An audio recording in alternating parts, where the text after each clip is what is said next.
Hi everyone, welcome to my channel at Mosaic Maria. My name is Maria, so it's a little bit, it's really dark outside, so it looks really light in here right now.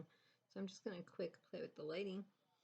So I wanted to talk about, I saw a little blurb about a week ago, maybe, in the news.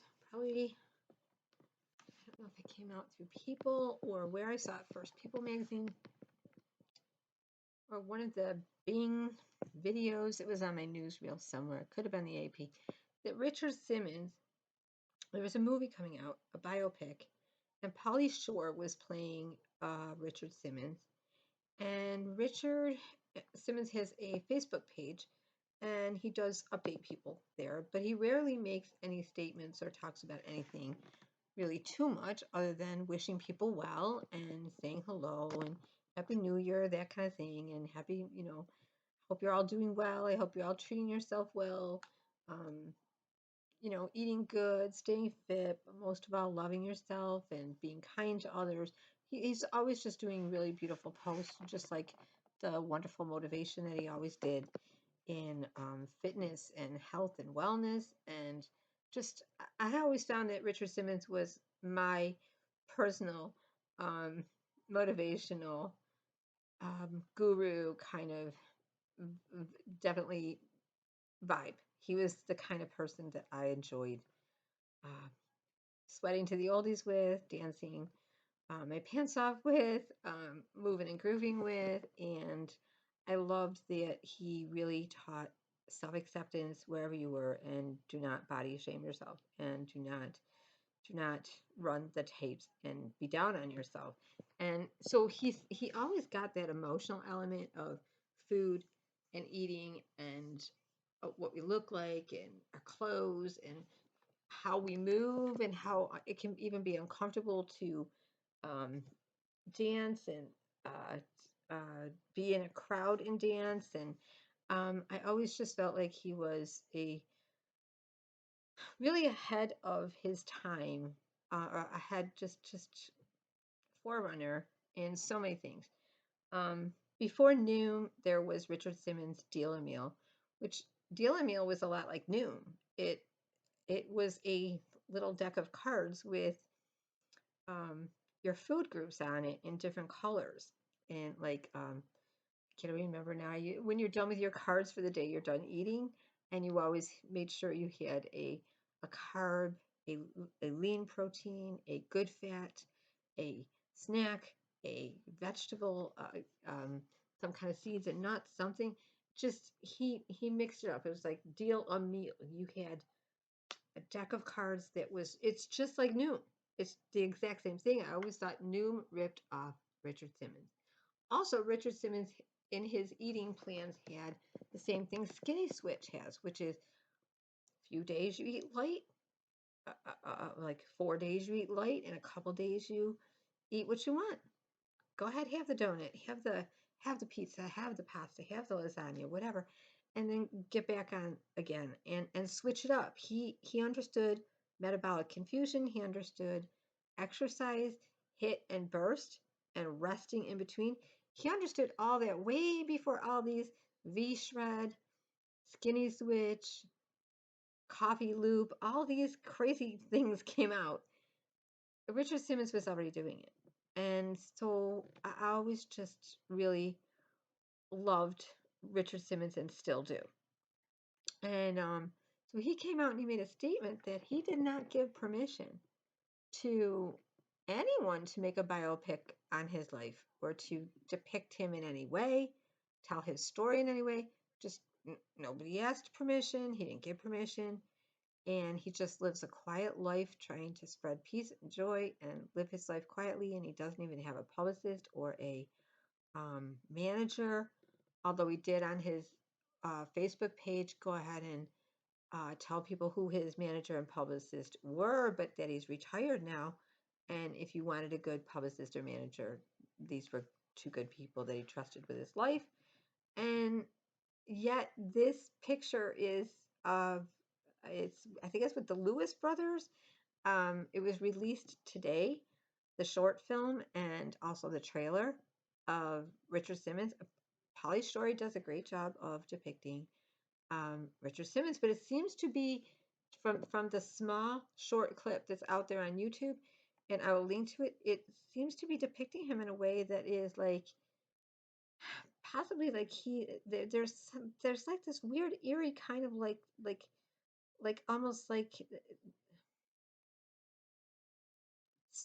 Richard is full of love for everyone and motivating everyone and all these people that he saved so many people's lives and he taught so many people good things, but then in secret Richard was like a little suffering. His mind was not right. There's this underlying weird tone to it, and I will leave the video for you guys. And I just feel like if a person did not get permission for somebody to portray them in a movie, it's all kinds of wrong. And I just want to take a moment to say I have so much love and gratitude for Richard Simmons in my life, in different seasons of my life, where I pulled out the sweating to the oldies, moving and grooving, chair exercising, so many things, disco, just just never giving up on yourself and just enjoying the process and just not being ashamed of where you're at and um not looking at the number, the size, the all of it. And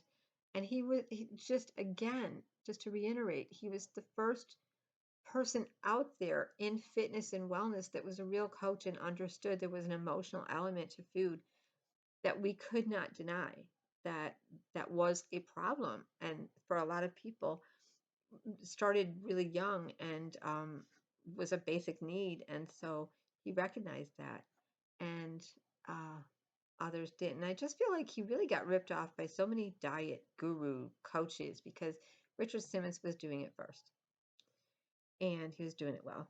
So I wanted to just give a big shout out and love and gratitude to Richard Simmons, who I've always believed should have gotten some kind of humanitarian award for really helping so many people. I remember when President Obama and First Lady Michelle Obama were in office, they did the Weight of a Nation um, campaign, where their campaign was to get America moving again because of the obesity problem. And Richard Simmons was doing that well before. And just, I feel like he got overlooked and he got side railed in some strange way. And um, just wanted to mention it. That's all. I just think, again, if somebody is going to tell your story, they should have consulted you. And yeah, and I guess Polly Shore is from what I saw, I mean, he's doing a good job depicting him. He kind of morphed into him in a way. Um, he's definitely got all of his mannerisms down and everything. From an acting point of view, he's got the character of Richard Simmons down.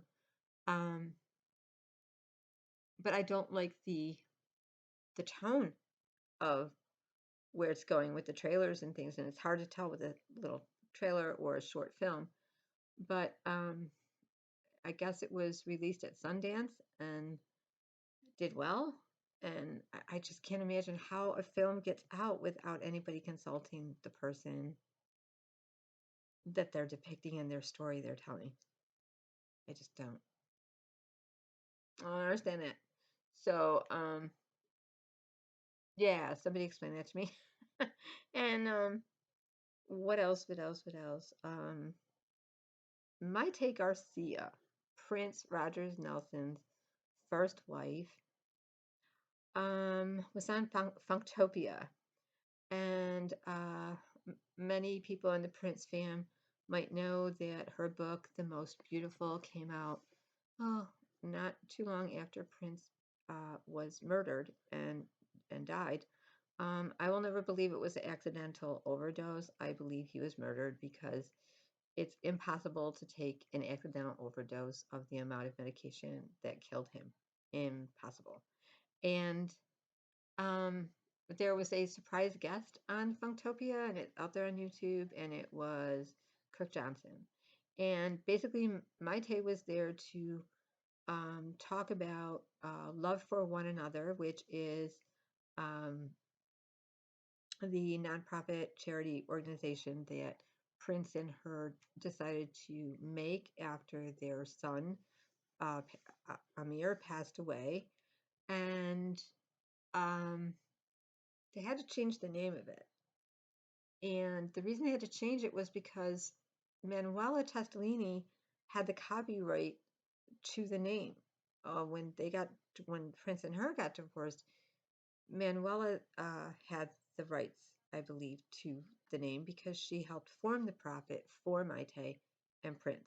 Because Prince hired her as a social worker or like philanthropist to start that charity.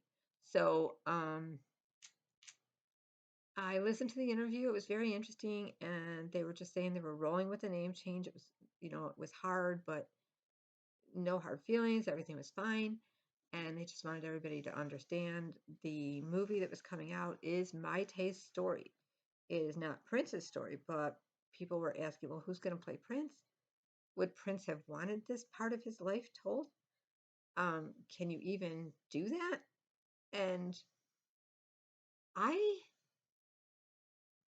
feel like in Maite's situation, she has a story to tell that is her story that includes Prince. Because she was already a child entertainer. This is not a woman that, you know, met Prince and then got famous. She was already on her fast track to stardom. She had trained from young. She already had overcome being born with her legs deformed and she couldn't walk well. She had to be in braces, and then to become a world-renowned belly dancer is amazing. She also went ahead and explained that she trained, she did the choreography and helped Britney Spears in "Slave for You," the song "I'm a Slave for You." Um, learn all the belly dance moves that she does in her video when she had the cobra, the snake around her neck. So she's worked with a ton of people to teach them how to belly dance, and she had her own album out. She was a singer, so I mean, she was an artist in her own right, and kind of got on the Prince train because she was married to him, but he wanted her to continue in her own talent, and she did. Um, I believe her story is relevant and that people want to make a movie about it is great, but I don't understand portraying Prince through Maite's eyes with Prince no longer with us just doesn't seem okay to what we knew Prince felt about his life, that he didn't want to be portrayed um, in any film depiction other than what he gave explicit control to, like Purple Rain, even, which started out to be the dream that Denise, aka Vanity Matthews, and him wrote together, which was kind of like a loosely based uh, story about their life. Um, it just feels, I don't know. I don't know if it's going to happen. It just feels off. So let me know how you feel about these biopics being made with people that are no longer with us or people that didn't give permission. And let me know what you think. All right. Thank you. And thanks. Thank you, Richard Simmons, now 75 years old and still motivating people to keep getting up and to keep moving those buns and to um, eat less, move more, and to enjoy the food you do eat and love yourself. All right. Take care, everyone. Bye bye.